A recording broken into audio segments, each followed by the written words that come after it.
अब बात चुनावों की। उत्तर प्रदेश की 9 विधानसभा सीटों पर हो रहे उपचुनाव के बीच लखनऊ में आरएसएस और बीजेपी की बैठक हुई। इस बैठक में संघ के सह सर कार्यवाह अरुण कुमार के साथ भारतीय जनता पार्टी के प्रदेश अध्यक्ष भूपेंद्र चौधरी और संगठन महामंत्री धर्मपाल मौजूद रहे, जिसमें उपचुनाव की तैयारियों पर चर्चा के साथ ही मौजूदा राजनीतिक हालात पर भी बातचीत हुई। दावा है कि इस बैठक में अखिलेश यादव के पीढ़ीए यानी पिछड़ा, दलित, अल्पसंख्यक की काट के लिए हिंदुत्व के एजेंडे को और धार देने का निर्णय लिया गया। साथ ही उपचुनाव को लेकर नेताओं और कार्यकर्ताओं को अहम दिशा निर्देश भी दिए गए।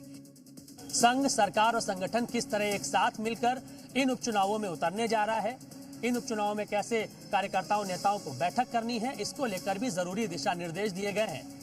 जानकारी के मुताबिक बैठक में उपचुनाव में सामाजिक समीकरण साधने को लेकर भी चर्चा हुई।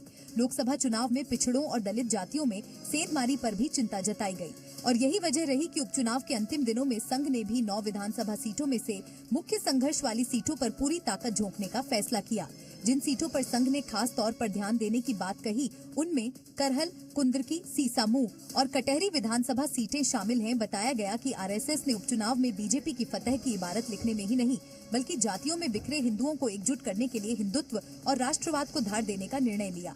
इसी एजेंडे को इन दिनों यूपी के मुख्यमंत्री योगी आदित्यनाथ से लेकर प्रधानमंत्री मोदी आगे बढ़ाने में जुटे हुए हैं।